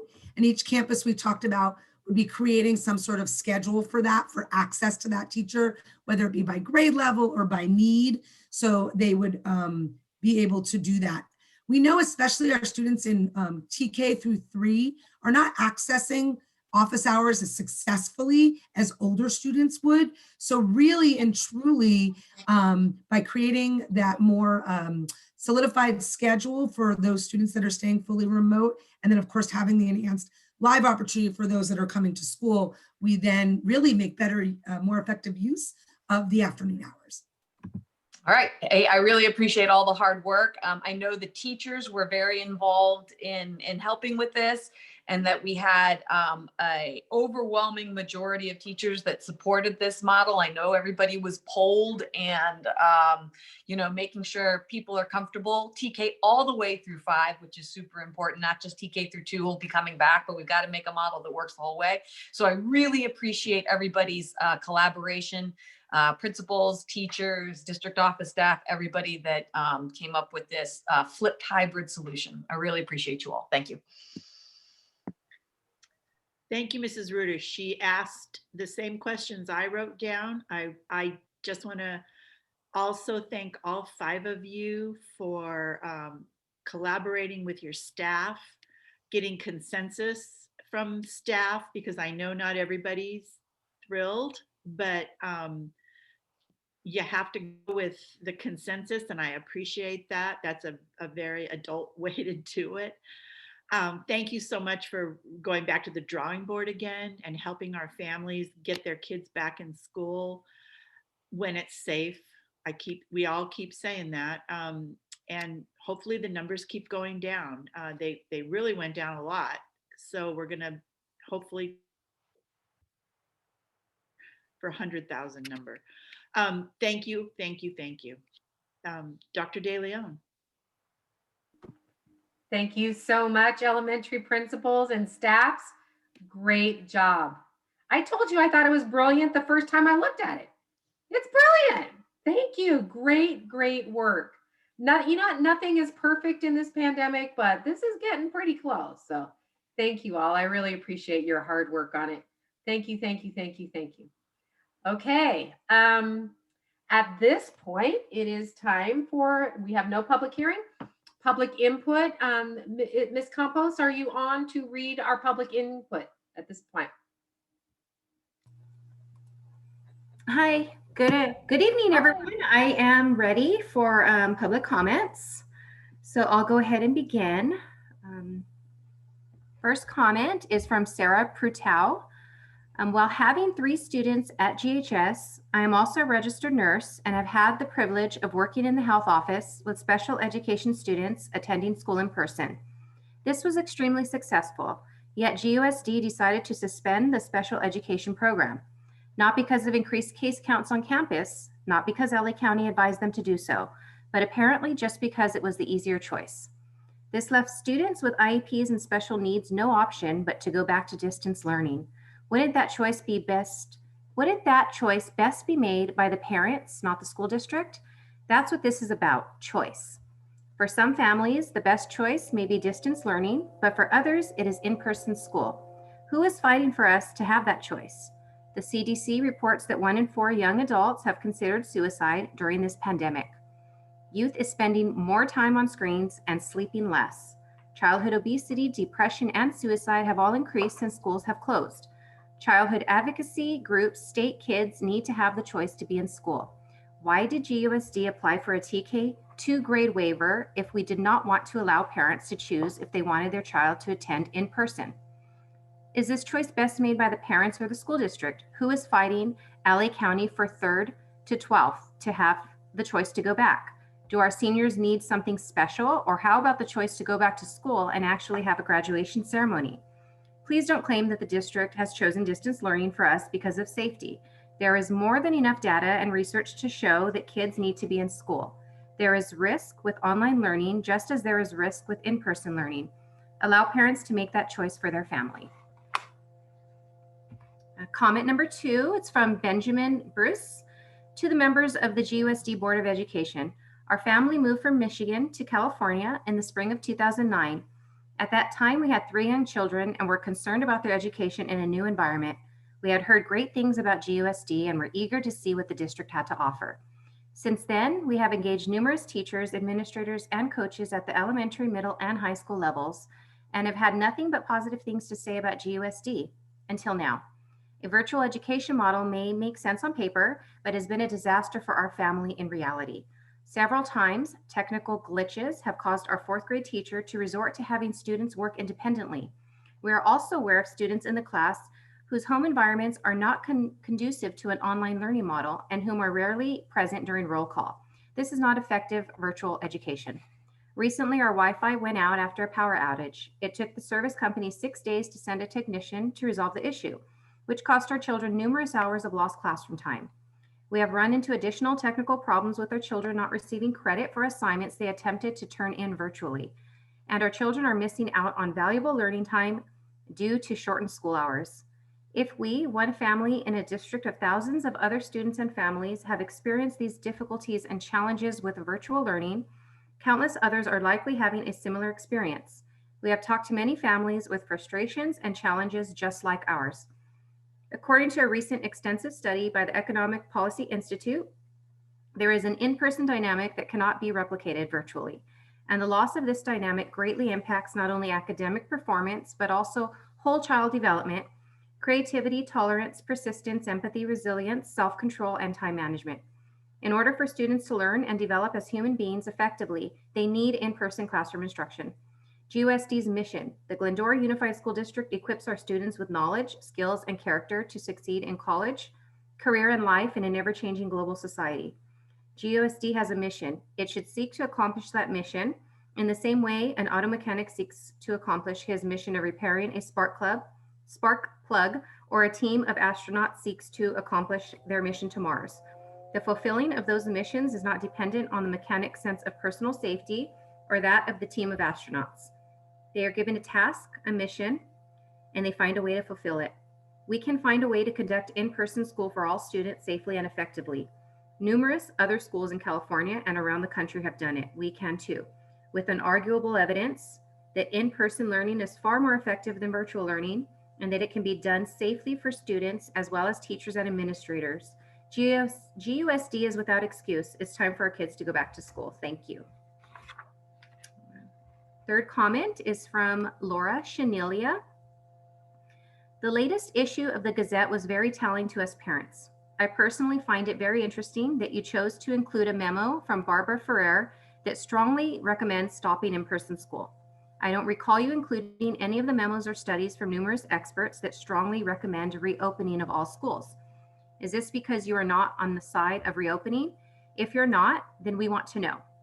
Don't continue with promises that have no basis of fact. We deserve to know what is really going on. Dr. DeLeon, you told me in our phone conversation that you have been adding your signature alongside other superintendents to several letters to the state fighting for reopening of schools. Could you please show me copies of these? Because all evidence points to the fact that you and the school board are in fact not fighting for reopening. You are only listening to the voices of those who say that it isn't safe, that we need to remain closed.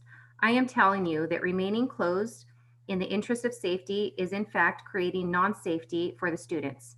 You need to start listening to all voices and not just those that are convenient for you. And I understand, as do all others, that there is only so much you can do under the rules of the state and the county. But you can fight for the students, fight for reopening, send letters as you told me you've been doing. I would love to see these really. We parents are fighting. We parents are trying to do the best for our children, and you are tying our hands. Can you understand what a helpless feeling that is? As more school districts are reevaluating their school closures due to the number of adolescent suicides and mental health decline, our concerns are escalating. In the beginning of this school year, a parent expressed to the attendance office, who had called to inquire why the student had been absent, that her child was in fact suicidal. No one from the school followed up. No one followed up. That family has since made plans to move out of this school district. You need to care about the safety of all students. The damage being done by keeping schools closed to protect from possible COVID exposure is worse than the threat of the virus. At minimum, it's just as equal of a fear and needs to be seen as such. You mentioning that there are grand plans to honor the seniors is borderline comical. Mr. Brummett, I appreciate the efforts of hanging a banner and having raffles, but it's almost February, and this is the first and only thing that has been done for these seniors. After learning about these plans, my son came to me and he said this: it's insulting that they are inferring that everything is okay and giving us banners and raffles instead of just acknowledging that we are in an expletive situation and that they will do their best to help us. You may argue that their best to help us is the banners and the raffles, but in fact, we are all mentally and physically fatigued at this point in the school year. All of us as a senior class, not just myself, would like the district and JHS to notice and to validate our feelings. These kids feel forgotten and used. They don't feel valued. You are all failing them. The repercussions of this will be felt for years. So many things could be done. If a teacher's luncheon can be held on school grounds, a socially distanced lunch can be held for seniors. Have all the first period classes come on a certain day and let them sit near each other and see each other and be on campus together. There is enough room on campus for them to be able to be there and be together safely. Plan things. Show them that you see them and you care about them. Work with ASB and PTA. I'm sure there is a lot of unused money in the budget by schools remaining closed. I'm also sure that many of us parents would be happy to fundraise or donate money. I should add here too that the total ridiculous notion that the reopening of secondary schools is impossible because periods cannot be figured out is the most asinine thing I've heard about this topic. If the barometer of infection is 6 feet or less than 15 minutes, then passing in the hall would be safe. I'm going to stop because that's at a 3-minute timeline. I'm going to read comment from Kimberly Jordison. Good evening. I am writing to ask about return our kids to school. In light of recent events, and especially since kids are not in high-risk groups, I want to know if our kids will be returning to school. Seniors haven't walked on campus. Middle schoolers haven't either.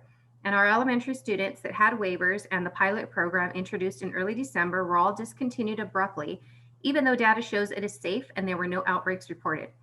We are approaching a year of distance learning. Kids are committing suicide. This isn't working. My 2 kids, 4th and 8th graders, have continued to fail their classes and are not motivated to give more than the minimum, if that. Wellness Wednesdays consist of a 10 to 15-minute check-in. These kids went from spending approximately 30 hours per week at school to maybe 16 hours a week if they're lucky. This was supposed to be temporary, and there's no end in sight. My question is, what are you doing on a daily basis to get our kids back in school as soon as possible? This should be the top priority. The numbers don't support the continued shutdown. The next comment is also from Kimberly Jordison. It says, hi, I would like to know why sports and Little League is allowed on school campuses for practice, but our kids can't get their education on campus. Since when did sports become more important than education? Next comment, Wendy Jarvie. Distance learning is crushing my child. Every week this school year, she has broken down sobbing. A child who had a thirst for knowledge and thrived on interaction with teachers and students has told me every day this past week that she hates school.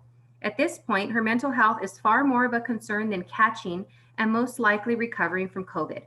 As I stated during a school board meeting months ago, the parents should have the choice to send their kids back to school. For those who feel the risk is high, they should have the choice to remain in distance learning. Ultimately, the fear of some must not dictate how the rest live. While it is safe enough to open private schools down the street, it is completely unacceptable for our kids to continue suffering online. And last comment of the evening is from Daniel Hall. Dr. DeLeon and esteemed members of the school board, I am emailing you in regards to my previous comment made on November 9th, 2020. I was told that I will be receiving contact on how to further a solution for my issue.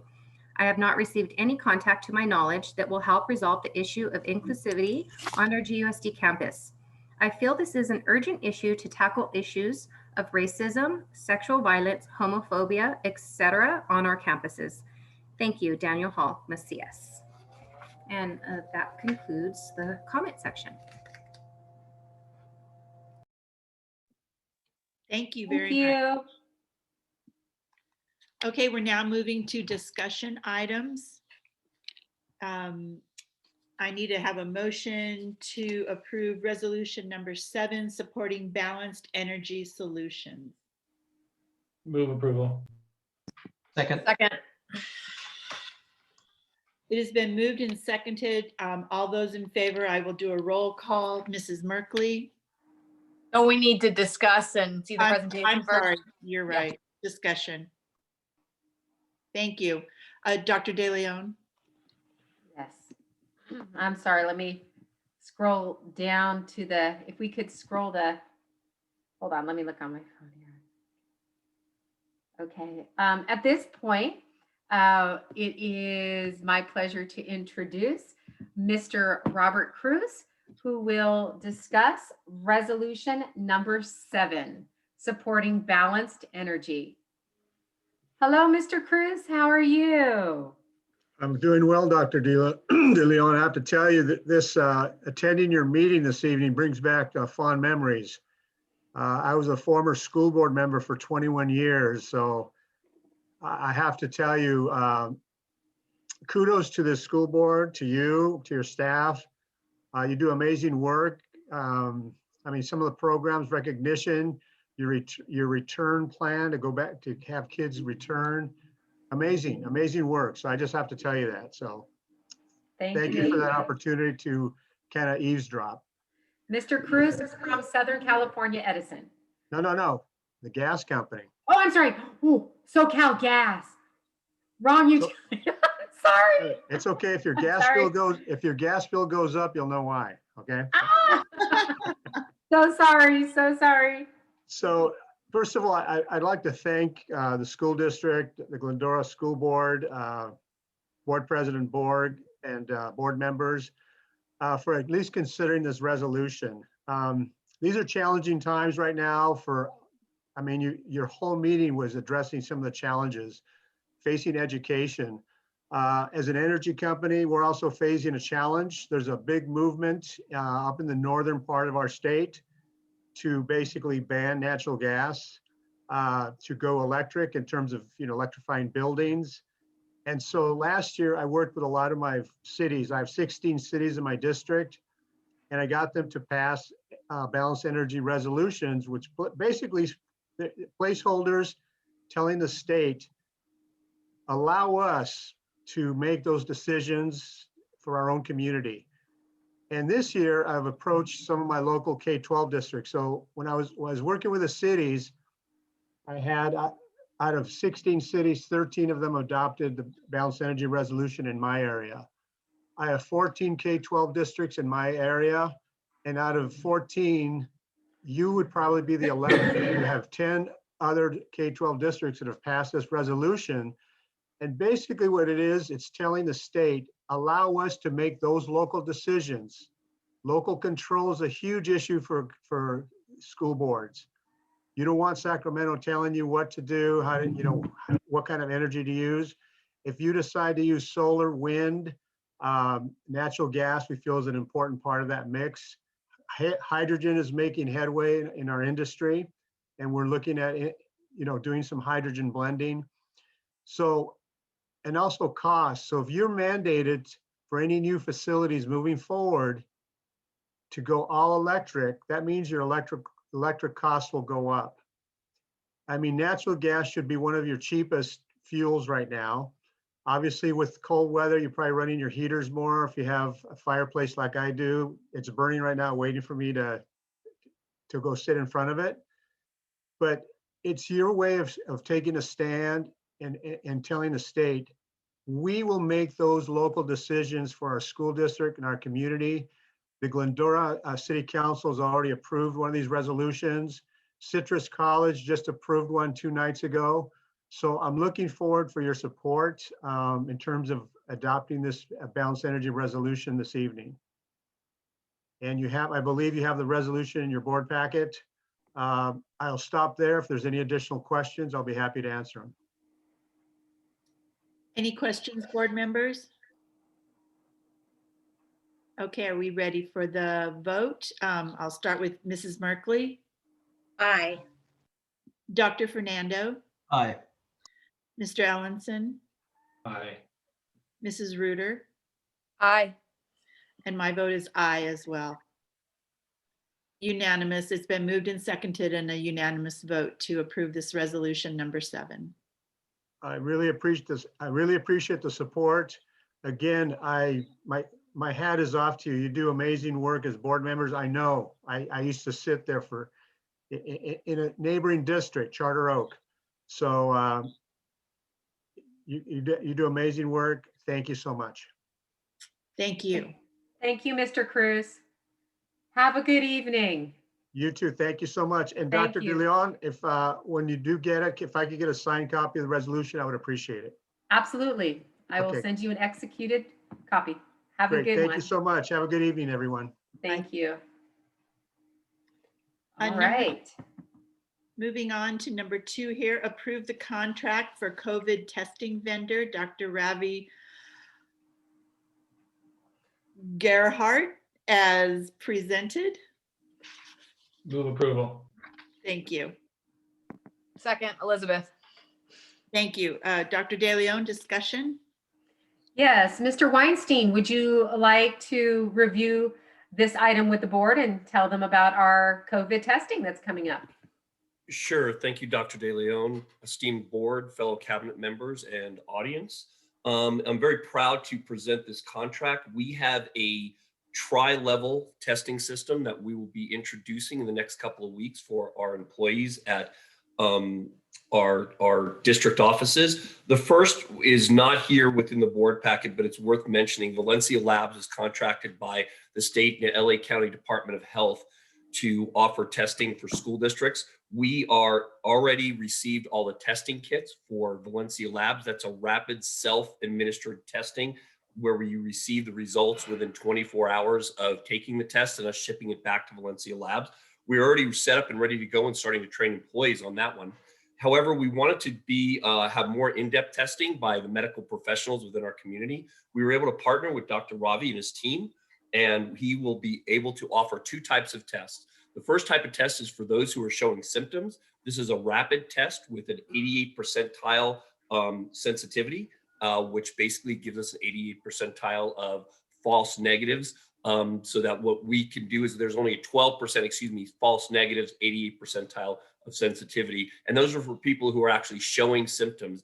And then for those who are not showing symptoms, but still feel that they should be tested because of exposure possibly to people who have already tested positive, we have a more in-depth test, which is the PCR test. And that is given as needed by Dr. Ravi and his team. And what that does is it allows us those who are not showing any symptoms to have a little bit more in-depth test, and we get those results within 48 to 72 hours. And with this partnership, we will able to offer 3 types of testing for our employees, and then hopefully students when our students come back. So I encourage the board to approve our contract with Dr. Ravi. Okay. Thank you very much. It'll be all those in favor. Mrs. Merkley? Aye. Dr. Fernando? Aye. Mr. Ellenson? Aye. Mrs. Reuter? Aye. And my vote is aye also. It has been moved, seconded, and unanimously approved. Thank you. Thank you so much, Mr. Weinstein. Good work on that. Okay. And now we're going to ratify the Glendora 5-year strategic plan for arts as presented. Move approval. Second. It has been moved by Mr. Ellenson and second by Dr. Fernando. Do we have some discussion, Dr. De Leon? I believe you've already had the presentation. Yeah, so we're good to go? Okay, thank you. Yes. All right, I'll call for your vote, Mrs. Merkley, with a smile. Great big aye. I thought so. Dr. Fernando? Aye. Mr. Ellenson? Aye. Mrs. Reuter? Aye. And my vote is aye as well. It has been moved and seconded and a unanimously voted approval for the 5-year strategic plan for the arts. And I think it's important to mention that with approval of this, we will be eligible to receive the $21,000 that we got in the grant. So congratulations to everybody who approved and for helping us get those grant monies. It's a wonderful program. Thank you. Okay, number 4, we need to ratify the partnership with Chaffey College Nursing Program. And I need a motion, please. Move approval. Second. Dr. De Leon. Dr. Kelson, at this time, would you please share with the board what this item entails? Yes, thank you, and good evening again, everyone. As you are aware, we are always looking to help connect our students to resources in the community that can ensure their health and their well-being. Our partners at Citrus do not currently have health and medical programs. However, In Southern California, just down the road, there is a nursing program at Chaffey College. They are eager to partner with Glendora Unified to provide pediatric nursing fieldwork experiences for their students and to be mentored by nurse Sonia Del Aquila, while also ensuring that we can expand the services provided for our own students under her supervision, especially but not limited to these challenging times. Okay, that sounds very interesting. All those in favor, start with Mrs. Merkley again. Aye. Dr. Fernando, Aye. Mr. Ellenson, Aye. Mrs. Reuter, Aye. and aye from me as well. Sounds like a win-win situation. So we have voted and approved to ratify the partnership with Chaffey College nursing program as presented. Number 5, approve the amendment to the settlement agreement for OAH case number 20200-70250. And Move approval. Second, Elizabeth. And we also discussed this. All those in favor, Mrs. Merkley? Aye. Dr. Fernando? Aye. Mr. Ellenson? Aye. Mrs. Reuter? Aye. My vote is aye as well. So we've approved the amendment to the settlement for OAH. Consent items. The Board of Education may consider agenda consent items as a whole or as individual divisions. Any item may be removed by a member of the board for discussion. Are there any items that you wish to remove? No. Okay, may I have a motion, please? So moved. Robin. Second, Elizabeth. It has been moved by Robin and second by Mrs. Merkley and seconded by Mrs. Reuter. All those in favor of passing the consent items? Mrs. Merkley? Aye. Dr. Fernando? Aye. Mr. Ellenson? Aye. Mrs. Reuter? Aye. And aye from me as well. And that takes to our adjournment. I think we've covered a lot tonight. I've said your names about 25 times each, but I need a motion to adjourn. So moved. Second. It has been moved by Dr. Fernando and seconded. All those in favor, Mrs. Merkley? Aye. Dr. Fernando? Aye. Mr. Ellenson? Aye. Mrs. Reuter? Aye. And myself is aye. The time is 9:14. The meeting is adjourned. Thanks for everyone attending. Thank you, everyone. Great meeting. Thank you all, everybody who's here joining us tonight. Thank you. All of our awesome staff and community, thank you so much. Board members, thank you. Great meeting. Thank you all.